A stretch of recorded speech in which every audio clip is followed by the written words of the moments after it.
vidéo sur la cinématique à plusieurs dimensions. Ça va être principalement du 2 dimensions, mais ça pourrait aussi être à l'occasion du 3 dimensions, tel que mentionné dans les notes de cours. Donc on est rendu au début du chapitre 4. Avant d'aller remplir les notes de cours trouvées, je vais tout d'abord vous montrer la simulation de la situation qui est représentée ici. Donc c'est un autre de mes exemples de football.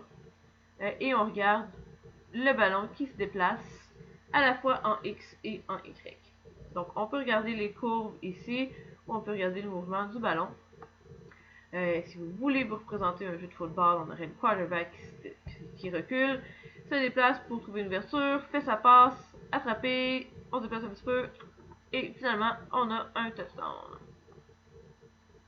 Donc, en jaune ici, c'est la trajectoire que le ballon a suivie. C'est ce que vous avez de représenter dans les notes de cours ici. Donc, le paragraphe, c'est ce qu'il introduisait comme idée. C'est qu'on va maintenant choisir de représenter la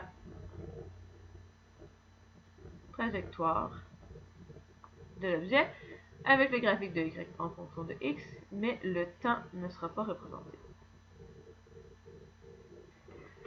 Donc moi, je suis partie d'une simulation vraiment où on voyait le temps, on le voyait évoluer. Pour être capable d'utiliser les données, ce que j'ai fait, c'est que je vous ai mis une table des valeurs. Donc on passe à notre première quantité, position, qui était X sur l'axe des X, Y sur l'axe des Y. Maintenant, ça change de lettre carrément, ça va être le vecteur R. L'origine de ce vecteur-là commence à l'origine de nos axes et l'extrémité s'en va au point qui nous intéresse. Donc pour le point D, le vecteur RD serait comme ceci. On peut facilement voir les composantes directement sur le graphique ou on peut aller les chercher avec la table des valeurs. Donc on va avoir moins 5 en X, donc moins 5i, plus 10 en Y, donc plus 10i. Et quand je lis ça, on pourrait comprendre qu'on a un delta X de moins 5 et un delta Y de 10. Ça veut dire la même chose. En termes de déplacement, ce sera la soustraction des vecteurs, mais pour vrai, soustraire des vecteurs, ça ne va pas super bien. Ce qui va être plus facile de voir, c'est qu'on commence au point initial, on ajoute le déplacement, ça va nous donner le point final. On va aussi être capable de revoir les déplacements en X et en Y dans ce vecteur-là. Il ne donne aucune indication sur la trajectoire parcourue, et ça, on va pouvoir le voir avec les exemples. Donc, la trajectoire parcourue. Donc, pour mon déplacement de A à C, ça pourrait avoir l'air un petit peu étrange parce que mon point A est à l'origine. Donc, ça va ressembler beaucoup, juste, je dis ça va ressembler, ça va être la même chose que la position du vecteur C, mais là, ce serait vraiment le déplacement de A à C. On aura aussi la deuxième étape, la deuxième question, le déplacement de D à E. Donc, lui, il va suivre la trajectoire qui est parcourue. J'ai choisi une partie du déplacement de la trajectoire qui était rectiligne. Donc, ça va être delta R de D à E. Donc, ça se peut que ça suive la trajectoire ou ça se peut que ça ne suive pas la trajectoire. Ça dépend de ce qui s'est passé. En termes de composantes, donc, delta R de A à C, ça nous donnait exactement en fait les composantes du point C, moins 10 en X et 5 en Y. Donc, moins 10 I, ça a l'air d'un sigma, I plus 5 J mètres. Ensuite, de D à E, là c'est un petit peu plus complexe, que ça pourrait valoir la peine de vraiment écrire ce qu'on fait comme calcul. Le plus simple, je trouve, c'est de réécrire le delta X en premier. Donc, delta X qui va être XE moins XD. Je peux aller voir dans ma table de valeurs. Donc, XE 25, XD moins 5. Moins 5, pardon. Et ça va me donner un déplacement en X de 30 mètres. Je fais la même chose en Y. Il manquait mon E ici pour dire que c'est de D à E. Donc, YE moins YD. Je vais dans mon tableau de données. YE 5, YD 10. Donc, 5 moins 10, ça me donne moins 5. Et ça me permet d'écrire mon déplacement de D à E. Un vecteur de 30i moins 5j. On continue avec la distance parcourue. À une dimension, on dit que c'est une somme en valeur absolue. En vecteur, en fait, dans le chapitre 4, en plusieurs dimensions, on va dire que c'est un scalaire au lieu d'être un vecteur. Pour vrai, la distance parcourue n'est pas beaucoup utilisée en 2 ou 3 dimensions. Un petit peu plus en une dimension, mais encore là, c'est pas ce qui se retrouve dans nos équations principales. Donc là, ce qu'il faut faire, c'est vraiment juste suivre la trajectoire parcourue. Ça pourrait être du théorème de Pythagore, ça pourrait être des courbes, ça peut être n'importe quoi. Donc là, on va faire encore de A à C et de D à E. Cette fois-ci, je vais en orange. Donc de A à C, je vais tout d'abord me rendre au point B et ensuite je me rends au point C. Donc j'ai 10 ici et 5 là. Pour ce qui est de D à E, ça va être exactement la même ligne que le vecteur DE, sauf que je ne voudrais pas une réponse vectorielle, je vais vouloir une réponse scalaire, donc je vais prendre la norme, la longueur du vecteur déplacement de D jusqu'à E. Donc je reviens ici. Donc pour ma distance de A à C, il fallait le faire en 2 étapes, 10 plus 5, donc on a 15 mètres. Pour la distance de D à E,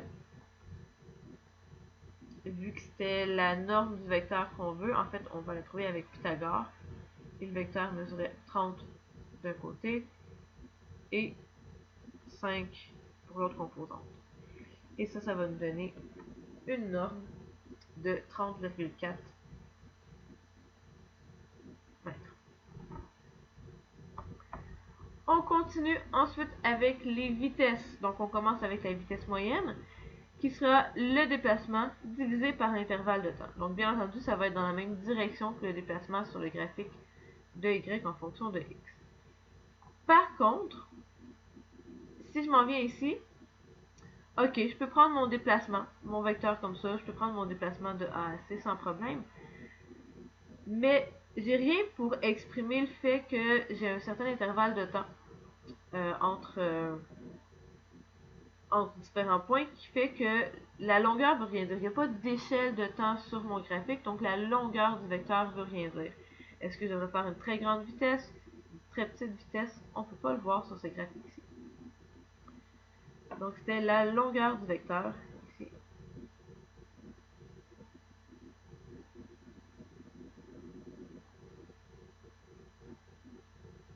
Donc elle n'a pas d'interprétation parce que le temps n'y est pas représenté. Ensuite, les composantes de mon vecteur vont être les vitesses moyennes. Donc ce que je peux faire, c'est calculer les vitesses moyennes en X et en Y séparément. Ici, j'ai fait de E à F et de F à G. J'ai en fait changé les points. Vous allez voir pourquoi quand on va revenir sur le graphique. Donc, premièrement, Vx dE, ça va être delta X de D jusqu'à E sur delta T de D jusqu'à E. Je viens dans ma table de valeurs. J'ai écrit D à E, mais c'est E à F, pardon. On va enlever ça. Donc, je recommence, je change de couleur tant qu'à ça pour que ce soit différent sur le graphique. Donc, vitesse en X moyenne en plus de E à F, ce sera le déplacement de E à F sur l'intervalle de temps de E à F. Je vais donc avoir, là je vais dans ma table de valeurs, de E à F en X, je passe de 25 à 30 et ça se fait de 4 à 5 secondes. Donc si je vais avoir 30 moins 25 sur 5 moins 4, et ça me donne donc 5 mètres par seconde. Je fais la même chose en Y. Je vais continuer à côté, donc VY moyen de E à F, donc delta Y de E à F sur l'intervalle de temps de E à F. En Y cette fois-ci, on commence à 5, on finit à 0. Donc 0 moins 5 sur 5 moins 4, ça me fait moins 5 mètres par seconde. Donc mon vecteur ici va être de 5 moins 5 J mètres par seconde. Ensuite, de F à G, je vais faire mes calculs dans la marge de la droite ici. Donc, je commence avec delta X sur delta T de F à G de F à G. Ça va nous donner de 30 à 35 et ça se fait de 5 secondes à 7,5 secondes. Donc 35 moins 30,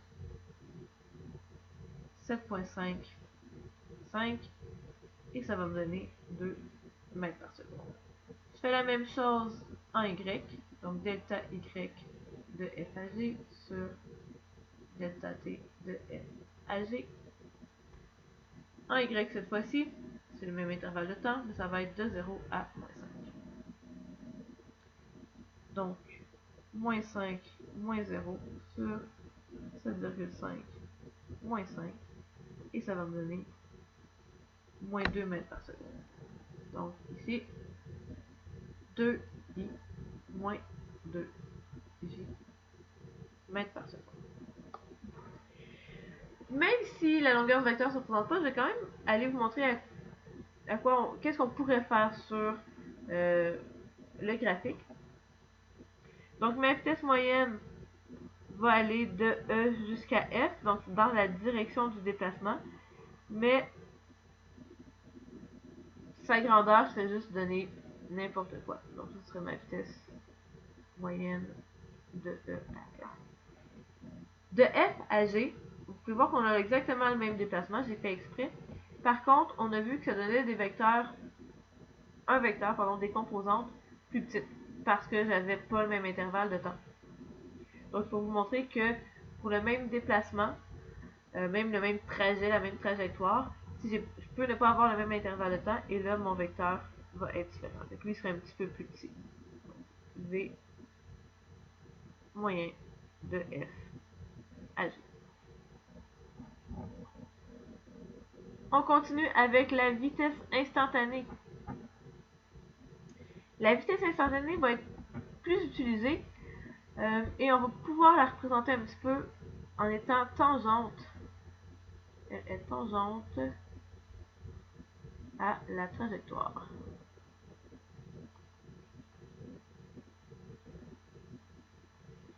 Et pour la vitesse instantanée non plus, la longueur du vecteur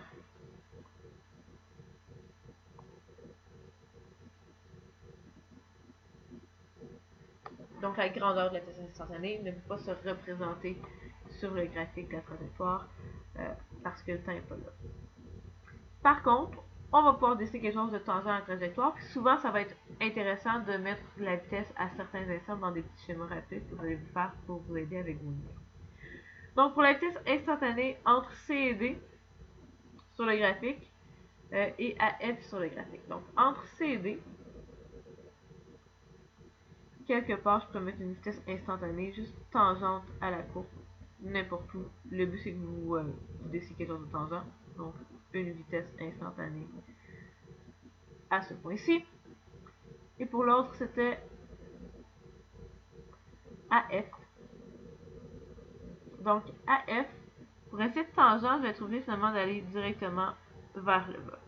Mais quand il y a un changement de concavité comme ça en passant, oui, une tangente va pouvoir comme traverser la courbe, alors que quand il n'y a pas de changement de concavité, ça ne devrait jamais croiser la courbe.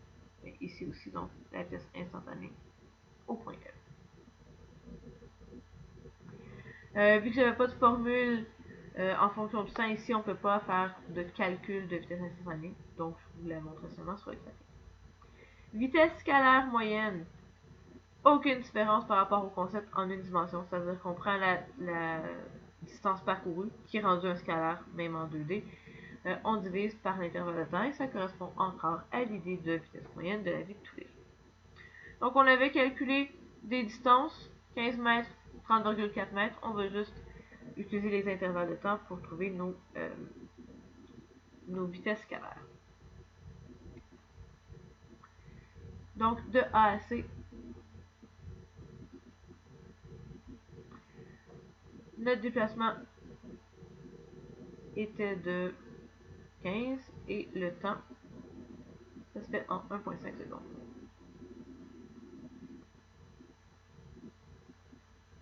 Donc, bien sûr, ça me donne 10 mètres par seconde. Pour la vitesse scalaire de D à E, je retourne voir ma distance qui était de 30,4 et mon intervalle de temps de D à E qui va être de 1,5 secondes. Ça fait la soustraction de 4,2,5. On va le faire long. Donc, 30,4 sur 4 moins 2,5 et ça va me donner 20,3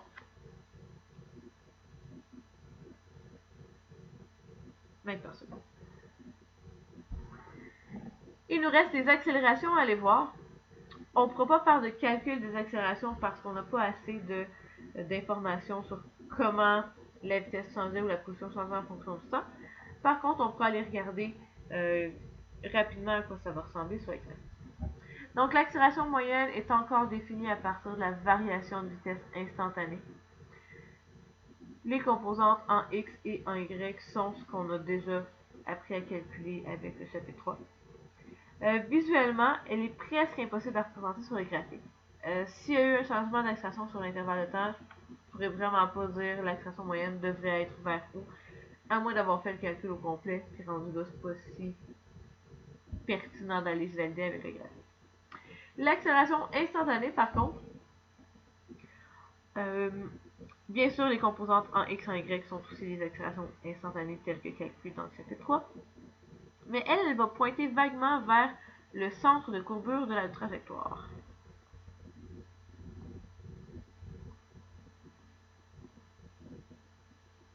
Et en fait, c'est pas mal l'équivalent de quand on parlait de la concavité de la courbe en une dimension. Ici, je vais faire entre CD sur le graphique. Donc, dans ma courbe qui est ici, le centre de courbure serait à l'origine, donc mon accélération pointe vaguement ici vers le centre. Ça, on va le revoir plus tard quand on va être dans le chapitre 6, en mouvement circulaire, quand c'est vraiment un rond complet, que ça va être très valide et très utile comme concept.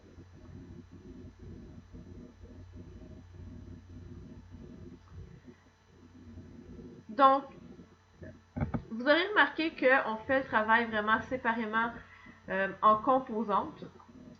Donc, quand je mets mon vecteur au complet, par exemple, ici, j'ai vraiment mis la flèche sur mon vecteur. Par contre, quand je fais le travail en composantes séparément, il n'y a aucune flèche nulle part. En fait, dans les problèmes, c'est très rare qu'on va écrire des vecteurs au complet. Ça va être vraiment pour les réponses finales, à peu près, qu'on va les utiliser. Comme les définitions, quand on les calculait, c'était vraiment séparément composante par composante, donc x séparé, y séparé. Ça va être la même chose pour les équations globales du mouvement rectiligne. Ici, ce sera plus rectiligne en tant que tel, ça va être un mouvement uniformément accéléré, mais elles seront plus, le mouvement total sera plus rectiligne. Donc, on va encore une fois se limiter à des situations où l'accélération est constante. Donc, uniformément accélérée. Et quand je parle d'accélération constante, ça veut dire un module constant et une orientation constante aussi. Vu qu'on a une orientation, ça fait en sorte que ce ne sera pas la même accélération dans les différents axes. AX ne sera pas égal à AY. C'est une erreur qui revient une fois de temps en temps. Il faut vraiment séparer le mouvement en X et en Y et ne pas confondre, ne pas utiliser une variable en Y qui était juste supposée être en X. Donc dans les prochaines vidéos, je vais vous faire les exemples qui suivent pour appliquer vraiment ces concepts-là de cinématique en 2 dimensions.